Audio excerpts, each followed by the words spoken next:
Hello दोस्तों, नमस्कार। मैं भी एक आप सभी का एक बार फिर से स्वागत करता हूं इस यूट्यूब चैनल पे। तो आप सब कैसे हैं? उम्मीद करता हूं आप सब अच्छे होंगे, स्वस्थ होंगे और एसएससी जीडी एग्जाम 2024-25 के लिए अपनी तैयारी भी बहुत अच्छी तरीके से शुरू कर दिए होंगे। क्योंकि यदि आपका सपना एक वर्दी 2025 में लेनी है, वो भी जीडी एग्जाम में, तो साथ ही आपको अभी से लगना पड़ेगा। क्योंकि देखिए, एग्जाम इसका फरवरी के महीने में होना तय है और आज आपका 1 नवंबर हो चुका है। तो 1 नवंबर, 1 दिसंबर, 1 जनवरी और 1 फरवरी आ जाएगा। तो साथ ही हमारे पास यहाँ से 3 महीने बाकी है। यदि इस बार साथ ही आपको एसएससी जीडी में एक सीट कंफर्म करनी है, तो सबसे पहले आपको एग्जाम को समझना पड़ेगा किस तरह से एसएससी जीडी एग्जाम होता है। तो सबसे पहले आपको साथियों एग्जाम में क्या मिलेंगे, 20 क्वेश्चन देखिए आपका जीके का रहता है, 20 क्वेश्चन आपका रीजनिंग का रहेगा, 20 क्वेश्चन आपका मैथ का रहेगा, 20 क्वेश्चन आपका हिंदी या इंग्लिश रहेगा, जो आप फॉर्म फिलअप करते समय लिए होंगे। मेरा मानना है कि आप लोग सभी लोग काफ़ी अच्छे से हिंदी लिए होंगे। तो इस तरह से आपका टोटल से 80 क्वेश्चन रहेंगे। एक क्वेश्चन आपका 2 नंबर का, यानी दोस्त 160 नंबर आपका टेस्ट रहता है। यदि आपका 160 में से मानिए 150 नंबर आया, तो साथ ही अपने आप को सेफ मानिए। क्योंकि पिछली बार जो आपका 2024 में एग्जाम हुआ था, 20 फरवरी से लेकर 30 मार्च के बीच में पूरे 50 शिफ्ट में एग्जाम हुआ था। जब फाइनल मेरिट लिस्ट आया था इसका 2024 वाली, तो 160 में से कईयों का तो 164-65 नंबर आ गया था। आप समझ सकते हैं। क्योंकि देखिए दोस्तों, एक ही घंटा में आपको 80 क्वेश्चन करना रहता है, जिसमें आपको साथियों जीके भी रहेगा, मैथ रहेगा, रीजनिंग। इसमें कोई क्वालिफाइंग नहीं रहता है, जैसे एमटीएस एग्जाम में क्वालिफाइंग रहता है मैथ रीजनिंग है, इसमें साथियों नहीं है। आप समझ सकते हैं सवाल का लेवल किस तरह से रहेगा कि आपको 40 क्वेश्चन जो मैथ रीजनिंग रहेगा उसको भी करना रहेगा। तो भाई, यदि आपको जीडी में एक सिलेक्शन लेनी है तो आपको अभी से लगना पड़ेगा। तो इस समय हम लोग का सीरीज जो चल रहा है साथियों, पिछले 5 वर्षों का जीके जीएस, जो आपका पिछले 5 वर्षों क्वेश्चन पेपर में आया था। तो इस समय साथी हम लोग का जो 2024 में आपका 20 फरवरी से लेकर 30 मार्च के बीच में पूरे 50 शिफ्टों में जीके जीएस में जो क्वेश्चन आए थे उसको सॉल्व कर रहे हैं। तो आज हम लोग का 25वां सेट होने वाला साथियों। डेली हम लोग क्लास आपको शाम को 6 बजे प्रोवाइड करें। ओके दोस्त, तो इसमें भी साथी आज हम लोग प्रश्नों की संख्या 50 करने वाले हैं, जो कि आपको डेली का डेली लक्ष्य भी मिलता है, जो कि लक्ष्य आज 45 करना है सही आपको। ओके दोस्त, तो डेली क्लास की टाइमिंग हमारी 8 बजे रहती है और दोपहर में 12:30 बजे रहती है और शाम को 6 PM पे। ओके दोस्त, तो चलिए सेशन को स्टार्ट करते हैं और अपनी तैयारी जो बहुत अच्छे से कीजिए इसी 3 महीने में। क्योंकि आज 1 नवंबर भी हो चुका है साथी, दिवाली भी खत्म हो चुकी है। आपने काफ़ी अच्छे से सेलिब्रेट भी किया होगा। बिल्कुल बी पॉजिटिव, बी सेफ के साथ। ओके दोस्त, तो चलिए अब हम लोग अच्छे से पढ़ाई में लगते साथियों। सपना इस बार एक कन्फर्म करते। आपने दिवाली के दिन तो जरूर साथियों टारगेट किया होगा, इस बार एक सीट कन्फर्म करनी है। ओके, तो चलिए दोस्त, आज सेशन का पहला प्रश्न देखते हैं और लास्ट में अपना स्कोर जरूर बताइएगा। क्योंकि देखिए, एक क्वेश्चन 2 नंबर का नेगेटिव मार्किंग इसमें साथियों, जब लास्ट में जीडी में कोई भी एसएससी का एग्जाम होता है, जीडी खासकर, तो लास्ट में एक नोटिस आता है कि आपका इसमें नेगेटिव मार्किंग कितना रहेगा, पहले से नहीं बताया जाता है। ओके दोस्त, चलिए पहला प्रश्न देखिए, सोनल मानसिंह का संबंध मुख्य रूप से किस नृत्य शैली से है? तो सोनल मानसिंह का संबंध जो साथी मुख्य रूप से है उड़ीसी और भरतनाट्यम से। तो पहले का हम लोग का डी ऑप्शन क्या हो जाएगा, बिल्कुल राइट ऑप्शन हो जाएंगे। चलिए अगला सवाल देखते हैं। क्वेश्चन नंबर देखिए सेकंड, ब्रह्मोत्सव पर्व ऐतिहासिक रूप से निम्नलिखित में से किस राज्य का मूल पर्व है? जो साथी ब्रह्मोत्सवम पर्व है, ये ऐतिहासिक रूप से, याद रखिएगा आप लोग, आंध्र प्रदेश राज्य का है। तो सी ऑप्शन यहाँ से क्या हो जाएगा हम लोग का, बिल्कुल राइट ऑप्शन हो जाएंगे। चलिए अगला सवाल देखते हैं। क्वेश्चन नंबर देखिए थर्ड, क्या दिया था? भारतीय खिलाड़ी सानिया मिर्जा निम्नलिखित में से कौन सा खेल खेलती हैं? तो भारतीय खिलाड़ी जो सानिया मिर्जा है, ये कौन सा खेल खेलती हैं? तो सर जी ये लॉन टेनिस खेलती है। तो यहाँ से ऑप्शन ए क्या हो जाएगा आपका दोस्त, बिल्कुल राइट ऑप्शन हो जाएंगे। चलिए नेक्स्ट नंबर आपका देखते हैं। क्वेश्चन नंबर देखिए साथी 4, निम्नलिखित में से कौन सी नृत्य शैली देवदासियों द्वारा जीवित रखी गई? तो साथी इनमें से कौन सी नृत्य शैली ऐसी है कि जो देवदासियों द्वारा जीवित रखी गई है? तो साथी आप सवाल का लेवल बस एक बार जरूर चेक करते रहिएगा। यदि आप एसएससी एग्जाम की तैयारी करें तो साथी पिछले 5 वर्षों का पेपर लगा लीजिए। भाई मैं आपसे वादा करता हूँ कि कम से कम 50% repeated question same to same मिलता है। तो इसलिए हम लोग का टारगेट यही रखे रहे साथियों कि इसी नवंबर के महीने पिछले 5 वर्षों का पूरा जीके जीएस क्वेश्चन पेपर को सॉल्व कर देना है। तो इसलिए आपसे रिक्वेस्ट रहेगा, चैनल पर नहीं तो सब्सक्राइब करके, सबसे बड़ी बात है कि नोटिफिकेशन ऑन करेंगे, तभी आपके पास डेली का डेली क्लास का नोटिफिकेशन जाएगा। ओके दोस्त, देखिए क्वेश्चन नंबर 5, राष्ट्रीय ग्रामीण रोजगार गारंटी अधिनियम नरेगा का उद्देश्य भारत में ग्रामीण परिवारों को प्रतिवर्ष कितने दिनों के रोजगार की गारंटी प्रदान करना है? तो बताइए साथियों, जो नरेगा का उद्देश्य था कि भारत में ग्रामीण परिवारों को प्रतिवर्ष कितने दिनों के रोजगार की गारंटी प्रदान करना था? तो साथी लगभग 100 दिनों का था टोटल। याद रखिएगा, बी ऑप्शन है इसका आएगा आपका, बिल्कुल राइट ऑप्शन हो जाएंगे। चलिए नेक्स्ट नंबर आपका देखते हैं। देखिए क्वेश्चन नंबर 6 क्या दिया था? भारतीय संविधान के अनुसार जीवन और व्यक्तिगत स्वतंत्रता का अधिकार क्या है? तो भारतीय संविधान के अनुसार जो जीवन और व्यक्तिगत स्वतंत्रता का अधिकार है साथियों, एक व्यक्ति का मौलिक अधिकार। तो यहाँ से डी ऑप्शन क्या हो जाएगा हम लोग का? बिल्कुल राइट ऑप्शन हो जाएंगे। चलिए नेक्स्ट नंबर आपका देखते हैं। क्वेश्चन नंबर देखिए 7।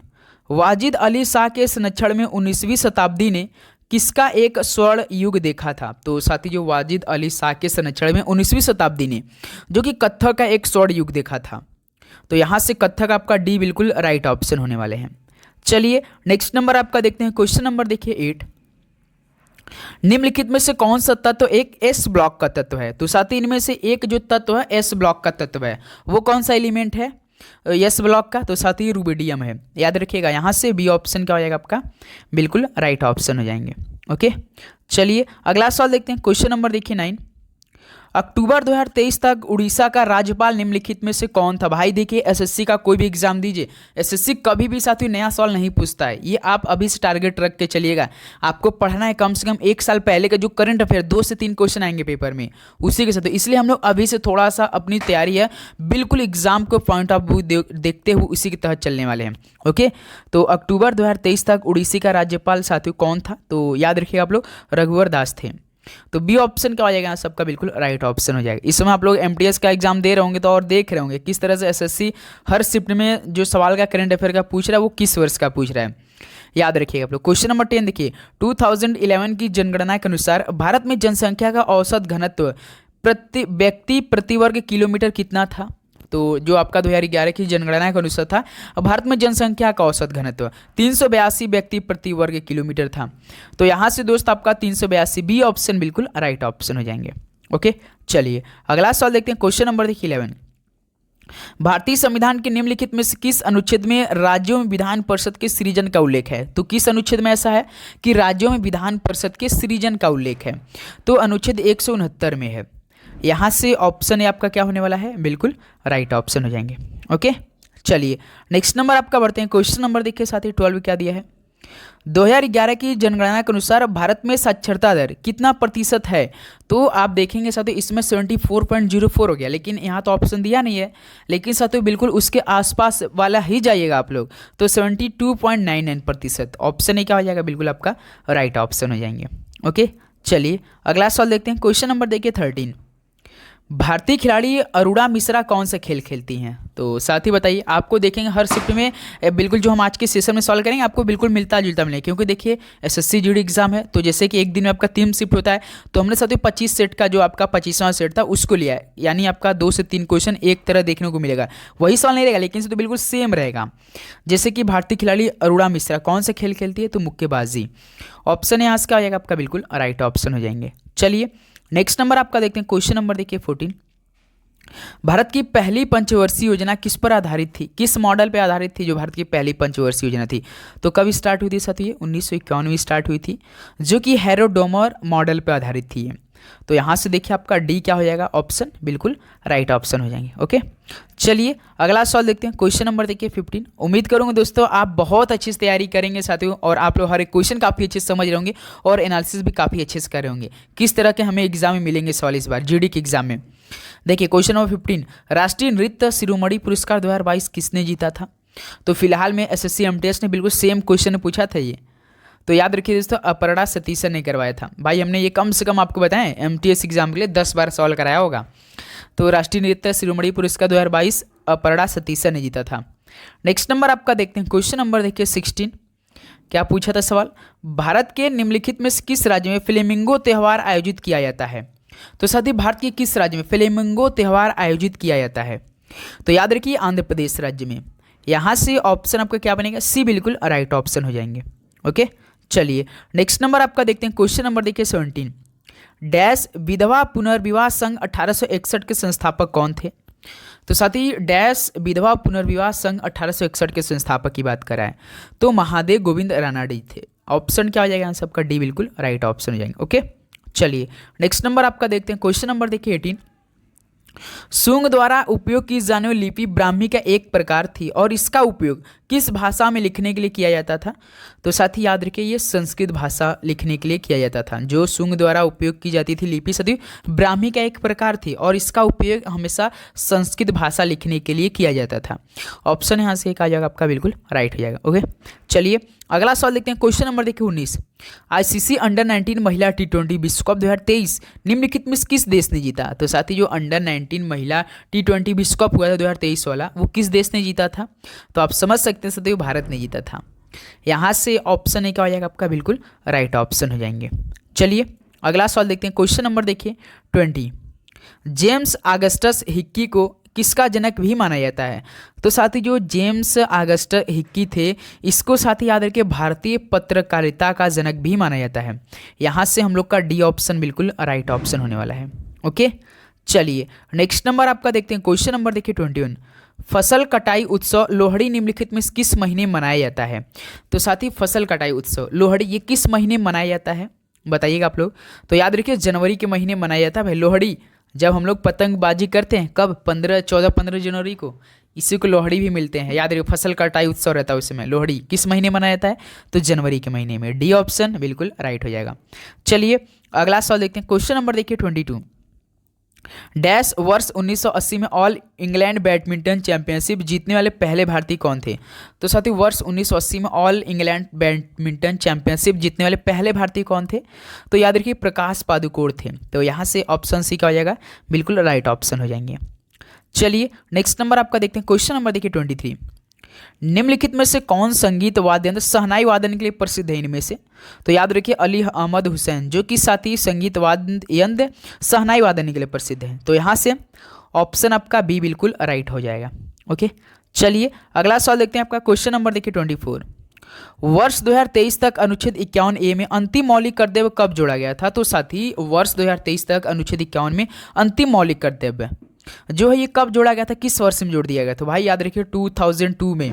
ऑप्शन है बिल्कुल राइट ऑप्शन। और साथ ही हम आपको डेली का डेली देखिए PDF भी देते चलेंगे। और हम लोग का टारगेट साथ ही GD एग्जाम तक कम से कम 10,000 भाइयों को ऐड करना है इस सीरीज में। और हमें लास्ट में बिल्कुल अच्छी तरीके से क्यूज करना है, जिस तरह से हम लोग MTS का क्यूज किए थे। ओके दोस्त, डेली का डेली। क्वेश्चन नंबर 25 देखिए। वर्ष 1971 में प्रथम पुरुष हॉकी विश्व कप विजेता हॉकी टीम कौन सी थी? बताइए सदैव। वर्ष 1971 में प्रथम पुरुष हॉकी विश्व कप की विजेता हॉकी टीम बनी थी भाई। ऐसा पहली बार हुआ था, पाकिस्तान ने जीत लिया था। ऑप्शन ए बिल्कुल राइट हो जाएगा। चलिए अगला सवाल देखते हैं। क्वेश्चन नंबर देखिए 26।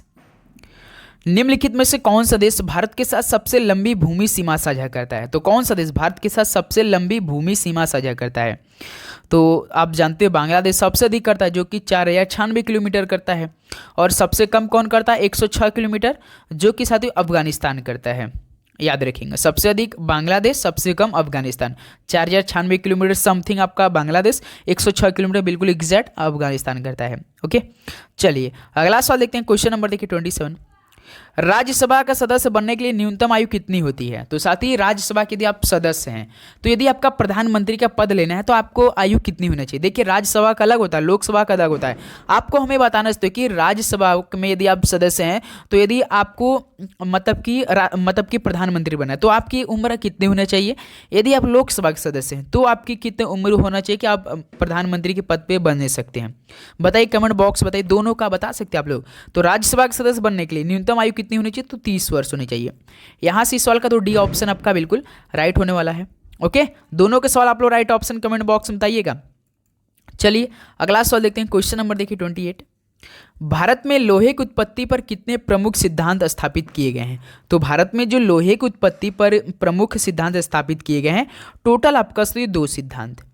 यहाँ से डी ऑप्शन क्या हो जाएगा आपका, बिल्कुल राइट ऑप्शन हो जाएंगे। ओके, चलिए नेक्स्ट नंबर आपका देखते हैं। क्वेश्चन नंबर देखिए 29। निवल राष्ट्रीय उत्पाद NNP की गणना करते समय सकल राष्ट्रीय उत्पाद यानी GNP में से क्या घटाया जाता है? तो साथी जब NNP गणना करते समय सकल राष्ट्रीय उत्पाद से घटाया जाता है, वो साथी आपका वांस घटाया जाता है। वांस याद रखिए, हांस। डी ऑप्शन यहाँ से क्या हो जाएगा आपका, बिल्कुल राइट ऑप्शन हो जाएंगे। ओके, चलिए अगला सवाल देखते हैं। क्वेश्चन नंबर देखिए 30। निम्नलिखित में से किस पंचवर्षीय योजना का उद्देश्य आत्मनिर्भर एवं स्व उत्पादक अर्थव्यवस्था की स्थापना है? तो साथ ही किस पंचवर्षीय योजना का उद्देश्य था कि आत्मनिर्भर एवं स्व उत्पादक अर्थव्यवस्था की स्थापना है। तो साथ ही तीसरी पंचवर्षीय योजना की अवधि क्या थी, पहले की तो 51 से लेकर 56 की थी, दूसरी की 56 से 61 है, तो तीसरी साथ ही 61 से लेकर 66 के बीच में, बिल्कुल याद रखिए आप लोग। चलिए अगला सवाल देखते हैं, क्वेश्चन नंबर देखिए 31। निम्नलिखित विकल्पों में से कौन सा बेरोजगारी के कारण है। तो इनमें से बेरोजगारी का विकल्प कौन सा है, कारण क्या है दोस्त। तो याद रखिएगा, किसी विशेष क्षेत्र में बड़े पैमानों पर प्रवासन, याद रखिएगा ऑप्शन ए, किसी विशेष क्षेत्र में बड़े पैमाने पर प्रवासन, ये ऑप्शन आपका यहाँ से बिल्कुल राइट हो जाएगा। ओके चलिए नेक्स्ट नंबर आपका देखते हैं, क्वेश्चन नंबर देखिए साथी 32। निम्नलिखित में किस वर्ष नाबार्ड ने मियाराडा को एक्शन रिसर्च प्रोजेक्ट के मंजूरी दी थी। तो साथ ही किस वर्ष नाबार्ड ने मियाराडा को एक्शन रिसर्च प्रोजेक्ट के लिए मंजूरी दी थी। तो साथ ही याद रखिए 1987, ऑप्शन सी क्या हो जाएगा सबका बिल्कुल राइट ऑप्शन होने वाला है। ओके चलिए अगला सवाल देखते हैं, क्वेश्चन नंबर देखिए 33। निम्नलिखित में से कौन कुडियाट्टम के पुनर्जागरण दिग्गजों में से एक था। तो साथ ही कुडियाट्टम के पुनर्जागरण दिग्गजों में से एक कौन था इनमें से। तो याद रखिए अमनूर माधव चक्यार थे, अमनूर माधव चक्यार, यहाँ से डी ऑप्शन आपका क्या हो जाएगा बिल्कुल राइट ऑप्शन। तो क्वेश्चन नंबर 33 पहुंच चुके हैं और आपका स्कोर याद कीजिए साथ ही लास्ट में स्कोर भी बताना रहता है, डेली का डेली में आपको लक्ष्य भी मिलता है हमारे क्लासों में, तो आप लक्ष्य भाई अपने दिमाग में लेकर चलेंगे तभी जीडी एग्जाम क्लियर होने वाला है। यदि लक्ष्य आपके सामने रहेगा कि इस बार हमने एक वर्दी लेना है, तो भाई समझ सकते हैं तैयारी किस लेवल की चाहिए। तो अपना टारगेट भी भूलना नहीं चाहिए, टारगेट हमेशा अपने दिमागों में चलनी चाहिए, इसलिए आपके साथ जो है वो मानसिकता बहुत अच्छी बनी रहेगी। फीफा अंडर 17 महिला विश्व कप 2022 की मेज़बानी किस देश ने की थी। तो फीफा अंडर जो 17 महिला विश्व कप थी 2022 की मेज़बानी, वो साथी देश था भारत। सी ऑप्शन क्या हो जाएगा सबका बिल्कुल राइट हो जाएगा। चलिए अगला सवाल देखते हैं, क्वेश्चन नंबर देखिए 35। अरुणोदय 2.0 निम्नलिखित में किस राज्य द्वारा लॉन्च किया गया था। तो साथ ही जो अरुणोदय 2.0 था वो किस राज्य द्वारा लॉन्च किया गया था। तो याद रखिए असम राज्य द्वारा अरुणोदय 2.0, सी ऑप्शन यहाँ से आपका बिल्कुल राइट हो जाएगा। चलिए नेक्स्ट नंबर देखते हैं, क्वेश्चन नंबर देखिए दोस्त आपका 36 क्या दिया है। भारतीय संविधान के अनुच्छेद 126 में किसका उल्लेख है। तो आर्टिकल 126 में साथियों किसका उल्लेखन है। तो याद रखिएगा भारत के कार्यकारी मुख्य न्यायाधीश की नियुक्ति से संबंधित है। जो भारतीय संविधान का अनुच्छेद 126 साथियों इसमें भारत के कार्यकारी मुख्य न्यायाधीशों की नियुक्ति से संबंधित है। यहाँ से बी ऑप्शन क्या हो जाएगा हम लोग का बिल्कुल राइट ऑप्शन हो जाएंगे। ओके चलिए नेक्स्ट नंबर आपका देखते हैं, क्वेश्चन नंबर देखिए 37। हिमाचल प्रदेश में निम्नलिखित में से कौन सा पुष्प उत्सव है। तो हिमाचल प्रदेश का एक जो पुष्प उत्सव है वो साथी याद रखिए फुलाइच उत्सव है, फुलाइच के नाम से जाना जाता है। ऑप्शन ए क्या हो जाएगा आपका यहाँ से बिल्कुल राइट ऑप्शन हो जाएगा। ओके चलिए नेक्स्ट नंबर आपका देखते हैं, क्वेश्चन नंबर देखिए 38। निम्नलिखित में किस प्रायः आधुनिक भरतनाट्यम की जननी कहा जाता है। तो साथ ही किसे आधुनिक भरतनाट्यम की जननी कहा जाता है।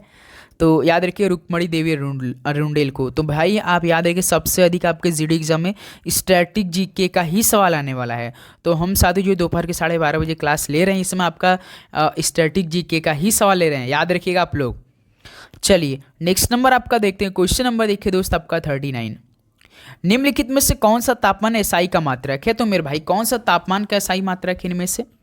याद रखिएगा तो केल्विन है, यहाँ से डी ऑप्शन क्या हो जाएगा आपका बिल्कुल राइट ऑप्शन हो जाएंगे। ओके चलिए अगला सवाल देखते हैं, क्वेश्चन नंबर आपका देखिए 40। उस्ताद जाकिर हुसैन क्या बजाते हैं। तो उस्ताद जाकिर हुसैन क्या बजाते हैं मेरे भाई। तो तबला बजाते हैं, यहाँ से डी ऑप्शन क्या हो जाएगा आपका बिल्कुल राइट ऑप्शन होने वाला है। चलिए अगला सवाल देखते हैं आपका, क्वेश्चन नंबर देखिए 41। मिताली राज निम्नलिखित में से कौन सा खेल खेलती हैं। मिताली राज आप समझ सकते हैं तो क्रिकेट की मशहूर प्लेयर थी ये, डी ऑप्शन यहाँ से क्या हो जाएगा आपका बिल्कुल राइट ऑप्शन होने वाला है। क्या आप हमें बता सकते हैं तो ये मिताली राज बॉलर थी या बैट्समैन थी, कमेंट बॉक्स में बताइए आप लोग, महिला संबंधित है ये सवाल। नेक्स्ट नंबर देखते हैं आपका क्वेश्चन नंबर 42। टेबल टेनिस में प्रत्येक खेल में कितने अंक होते हैं बताइए साथियों टेबल टेनिस में। तो बताइए साथियों टेबल टेनिस में, तो टेबल टेनिस में आप बता सकते हैं तो आपका 11 होता है। लेकिन साथियों आप हम आपसे पूछना चाहेंगे जो आपका बैडमिंटन खेल होता है इसमें साथियों आपका टोटल कितने अंकों का मैच होता है। चलिए बताइए कमेंट बॉक्स में बताइए, कोई बता सकता है बैडमिंटन का। याद रखिए बीच बीच में साथियों आपको होमवर्क भी मिलता रहेगा इसलिए आपकी जो तैयारी होगा बहुत अच्छी रहेगा और मन भी आपका बहुत अच्छा से लगेगा। ज़्यादा टाइम भी नहीं रहती सती क्लास के लिए, बिल्कुल 20 से 25 मिनट में आपका डेली क्लास हम लेते हैं। भारतीय खिलाड़ी जसप्रीत बुमराह निम्नलिखित में से कौन सा खेल खेलते हैं? भारतीय खिलाड़ी जसप्रीत बुमराह भारत के नंबर 1 बॉलर साथी, ये भी तो क्रिकेट से आपके पूरे साथी याद रखिएगा 2024 के एग्जाम में सारे सवाल आए हैं। चलिए नेक्स्ट नंबर देखते हैं, आपका क्वेश्चन नंबर देखिए 44। निम्नलिखित में से कौन सा राज्य डांडिया रास नृत्य के लिए प्रसिद्ध है? तो साथी कौन सा राज्य डांडिया रास नृत्य के लिए प्रसिद्ध है? तो मेरे भाई याद रखिए गुजरात राज्य है। तो यहाँ से ऑप्शन आपका क्या हो जाएगा? डी बिल्कुल राइट ऑप्शन हो जाएंगे। चलिए अगला सवाल देखते हैं, आपका क्वेश्चन नंबर 45। भारत की संविधान सभा का चुनाव किस वर्ष में हुआ था? तो 1946 में तो हुआ था, लेकिन साथियों महीना आपको याद रखना है भाई। भारत की संविधान सभा का चुनाव तो याद रखिएगा आप लोग साथी जुलाई के महीने में हुआ था 1946 वर्ष में। डी ऑप्शन क्या आ जाएगा यहाँ सबका? बिल्कुल राइट ऑप्शन होने वाला है। चलिए नेक्स्ट नंबर देखते हैं, क्वेश्चन नंबर देखिए आपका 46। किस भारतीय ने एक ही वर्ष में 2 ऑस्कर जीते हैं? तो साथी किस भारतीय ने एक ही वर्ष में 2 ऑस्कर जीत लिए थे? तो साथी याद रखिए ए आर रहमान ने ऐसा किया था। तो बी ऑप्शन यहाँ से क्या हो जाएगा आपका? बिल्कुल राइट ऑप्शन हो जाएंगे।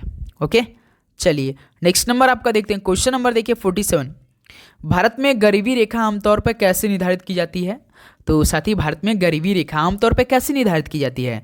तो याद रखिए आय और उपभोग का स्तर के रूप में। तो यहाँ से बी ऑप्शन क्या हो जाएगा हम लोग का? बिल्कुल राइट ऑप्शन हो जाएंगे। ओके चलिए नेक्स्ट नंबर आपका देखते हैं, क्वेश्चन नंबर देखिए आपका 48। निम्नलिखित में से कौन सी जनजाति रंगकेर उत्सव मनाती है? तो साथी कौन सी जनजाति रंगकेर उत्सव मनाती है? तो याद रखिए दोस्तों करवी जनजाति। यहाँ से बी ऑप्शन क्या होने वाला हम लोग का? बिल्कुल राइट ऑप्शन हो जाएंगे।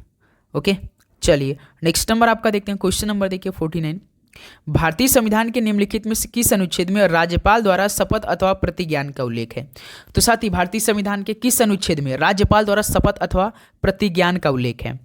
तो मेरे भाई अनुच्छेद 159 में है। याद रखिएगा ऑप्शन सी क्या हो जाएगा सबका? बिल्कुल राइट ऑप्शन होने वाला है। ओके चलिए नेक्स्ट नंबर आपका देखते हैं, क्वेश्चन नंबर देखिए 50। भारत सरकार के श्रम एवं रोजगार मंत्रालय ने 26 अगस्त किस वर्ष को ई श्रम पोर्टल लॉन्च किया था?